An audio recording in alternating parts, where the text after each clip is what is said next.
Have you ever been in this situation? You open your mouth to say something in English. Your mind is full of words, but all that comes out is, That silence, that terrifying empty silence.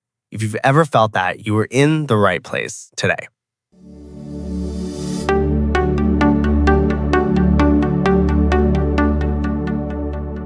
Hello and welcome back to Learn Speak English Fast. I'm Aluna, and that thoughtful voice you just heard belongs to the one and only Liam. Hello, everyone. It's great to be with you. This episode is for anyone who has ever felt nervous, shy, or just completely frozen when trying to speak English. So basically, everyone listening. Yep. Today, we're diving deep into that feeling. We're going to help you break through the fear. We'll be looking at some super useful phrases like to get tongue-tied and to draw a blank. And we'll give you our number one strategy to make sure it never happens again.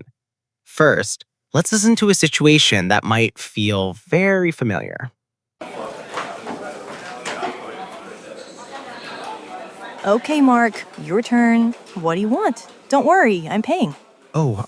Thanks, Chloe. I don't know. It looks so complicated. Just pick anything. The barista is really nice. See? He's smiling. Easy for you to say. Your English is perfect. I want one of those, the iced caramel macchiato with oat milk and extra caramel drizzle. But how do I say that? It's so long. Just say it slowly. You can do it.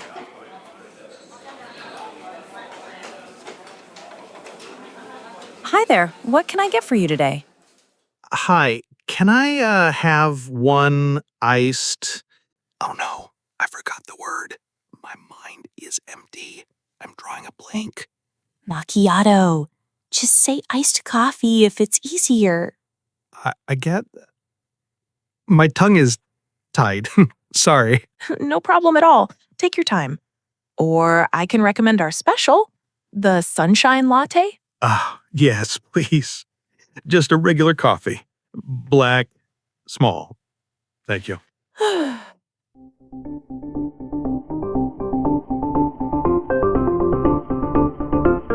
And we are back in the studio. Oh, my heart breaks for Mark. Liam, haven't we all been Mark at some point? Absolutely. I think every single language learner on earth has had a black coffee moment where they just give up and order the simplest thing on the menu. Exactly. It's the worst feeling. Okay, let's break this down. The first fantastic phrase we heard from Mark, he whispered to Chloe, "I'm drawing a blank." This is such a useful and natural expression. To draw a blank means to completely forget something. Your mind just goes empty, poof, nothing there. It's like you're looking at a piece of paper in your brain and it's totally white, blank. For example, I was in a job interview once and they asked me about my biggest weakness. And I swear, Liam, I just sat there. I totally drew a blank. I couldn't think of a single thing. I hope you didn't say my biggest weakness is drawing a blank in interviews. I was so close. So listeners, you can use this anytime you forget a word, a name, an idea. It's much more natural than saying, "I have forgotten." You can say, "What's her name? Sorry, I'm drawing a blank." Precisely. Now, the second phrase Mark used was when he was talking to the barista. He said, "I get my tongue is tied." The common expression here is to get tongue-tied. Ooh, I love this one. It's so descriptive. Imagine your tongue is literally tied in a knot. You can't move it properly to make the words. That's the feeling. It's when you feel so nervous or embarrassed that you can't speak clearly. It's not just about forgetting the word, like with drawing a blank. It's more about the physical feeling of being unable to speak. The words get stuck. You might stutter or just stop talking. I always get tongue-tied when I have to speak in front of a big crowd. Or when I see a really cute puppy.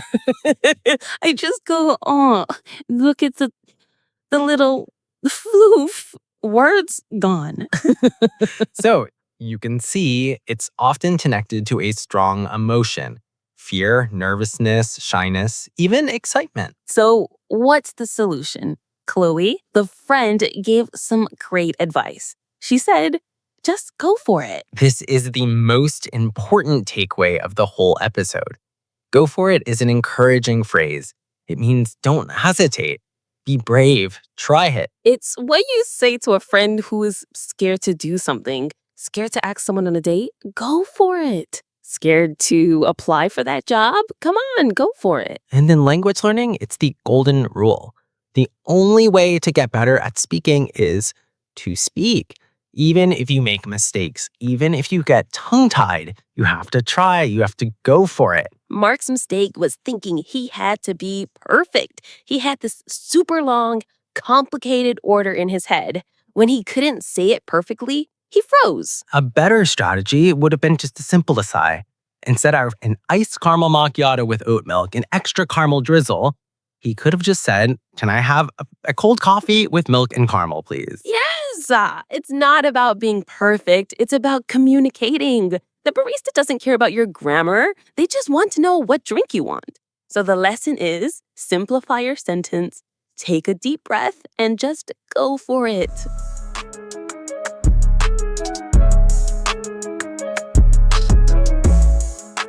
Okay, Liam, let's practice. You be the nervous student trying to invite someone to the movies.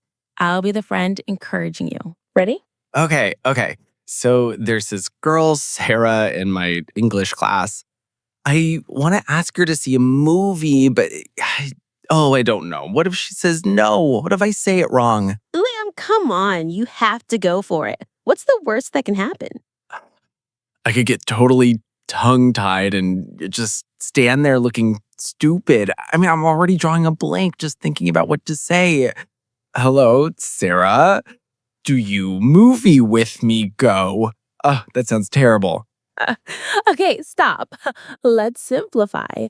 How about, hey, Sarah, there's a new movie playing. Would you like to go with me this weekend? That's it. Simple. Clear. Would you like to go with me? Okay, I can do that. I'm gonna do it. That's the spirit. Go for it.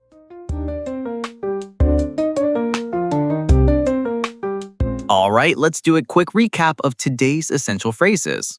Number 1, to draw a blank. Use this when your mind goes completely empty and you forget a word or an idea. I wanted to ask a question, but now I'm drawing a blank. Number 2, to get tongue-tied. Use this to describe that feeling of being so nervous or flustered that you can't speak properly. When he asked me to speak on stage, I got completely tongue-tied. And number 3, our big motivational phrase, just go for it. Use this to encourage yourself or a friend to be brave and try something, especially when they're feeling scared. It's your new English speaking motto. And that brings us to a quick cultural note.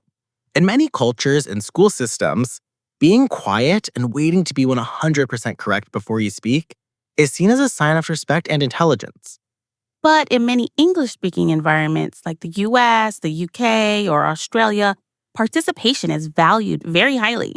Trying to speak, even if you make mistakes, is seen as a positive thing.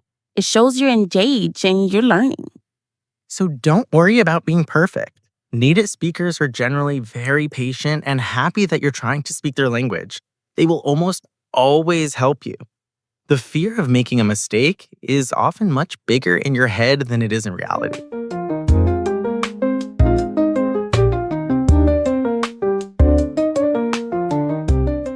That is such a great point, Liam. The fear is the real enemy, not the grammar mistakes. All right, that's all the time we have for today. Thank you so much for tuning in to Learn Speak English Fast. Your challenge for this week is simple. We want you to find one opportunity to go for it. Maybe it's asking a question in a shop, saying hello to a neighbor, or even just recording yourself speaking English for 1 minute. Yes, and if you get tongue-tied or draw a blank, just laugh, take a breath, and try again. And join us next week where we'll be talking about the opposite problem, what to do when native speakers talk so fast you can't understand a single word. It's going to be a good one. Until then, keep practicing. And keep going for it. Bye, everyone.